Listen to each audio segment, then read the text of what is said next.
ಸೈನ್ಯವನ್ನು, ಸೈನ್ಯಾಧಿಕಾರಿಗಳನ್ನು ಅತ್ಯಂತ ಹೃದಯಪೂರ್ವಕವಾಗಿ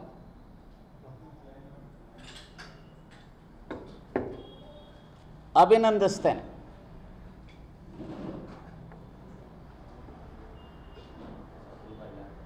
ಬಹುಶಃ ಇವತ್ತು ದೇಶದ ಮತ್ತು ಪಾಕಿಸ್ತಾನದ ಮಧ್ಯೆ ಇರುವಂಥ ಸಂಘರ್ಷದಲ್ಲಿ ಸಮಯ ಅತ್ಯಂತ ರೈಪ್ ಆಗಿತ್ತು ಅಂಥೇಳಿ ನಾನಂತೂ ಭಾವಿಸಿದ್ದೇನೆ.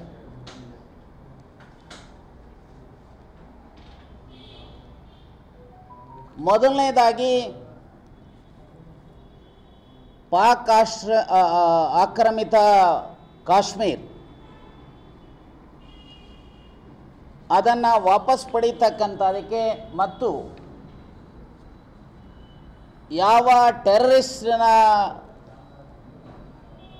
ತಾಣಗಳಿದ್ರಿ ಇನ್ಮೇಲೆ ಮನೆ ಕೆಲಸಕ್ಕೆ ಹೆಲ್ಪ್ ಮಾಡ್ಬೇಕು ನೀವು. ಯಾಕೆ ನಿಂಗೆ ಎಲ್ಲರ ಕೆಲಸ ಸಿಗ್ತಾ? ಕೆಲಸನ ನೋವೇ, ನಾನೇ ಬಾಸ್ ಆಗ್ತೀನಿ. ಬಾಸ್? ಅದೇಗೆ? ಬಾಸ್ ವಾಲ ಬಿ ದ ಬಾಸ್.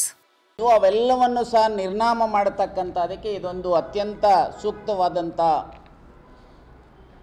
ಸಮಯ. ಆದರೆ ದೇಶದಲ್ಲಿ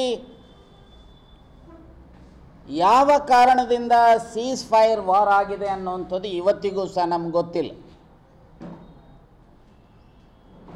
ಬಹುಶಃ ಈ ದೇಶಕ್ಕೆ ಇವತ್ತು ಸಾಮಾನ್ಯ ರಾಜಕಾರಣಿಯ ನಾಯಕತ್ವಕ್ಕಿಂತ ಸ್ಟೇಟ್ಸ್ಮನ್ ನಾಯಕತ್ವ ಇವತ್ತು ಅವಶ್ಯಕತೆ ಇದೆ ಅಂತೇಳಿ ನಾನು ಭಾವಿಸಿದೆ. ಸ್ಟೇಟ್ಸ್ಮನ್ಸ್ ಲೈಕ್ ನೆಹರು, ಶ್ರೀಮತಿ ಇಂದಿರಾ ಗಾಂಧಿ, ಅಟಲ್ ಬಿಹಾರಿ ವಾಜಪೇಯಿ, ಈ ಥರದ ಸ್ಟೇಟ್ಸ್ಮನ್ಶಿಪ್ ಇರುವಂಥ ನಾಯಕತ್ವದ ಪ್ರವೃತ್ತಿಯನ್ನು ಅಧಿಕಾರದ ಚುಕ್ಕಾಣಿ ಹಿಡಿದಿರ್ತಕ್ಕಂಥವರು ಇರಬೇಕು ಅನ್ನುವಂಥದ್ದು ನನ್ನ ಆಶಯ.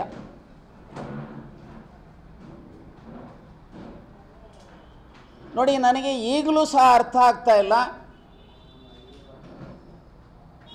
ಮೊದಲನೇದು, ಪೆಹಲ್ಗಾಮಲ್ಲಿ ಸುಮಾರು 2,000 ಜನ ನಾಗರಿಕರು ಇರಬೇಕಾದ್ರೆ ಅಲ್ಲಿ ಯಾವುದೇ ಸೆಕ್ಯೂರಿಟಿ ಫೋರ್ಸ್ ಇಲ್ಲ. ದೇಶದ ಬೇಹುಗಾರಿಕೆ ವಿಫಲ ಆಗಿರುವಂಥದ್ದು ಸ್ಪಷ್ಟವಾಗಿ ಕಾಣ್ತಾ ಇದೆ. ಸೋಫಾರ್ ಪ್ರಧಾನಿಗಳಾಗಿ, ಗೃಹ ಸಚಿವರಾಗಲಿ ಇದರ ಬಗ್ಗೆ ಸ್ಪಷ್ಟವಾದಂಥ ನಿಲುವನ್ನು, ಮಾಹಿತಿಯನ್ನು ದೇಶದ ಮುಂದೆ ಇಟ್ಟಿಲ್ಲ.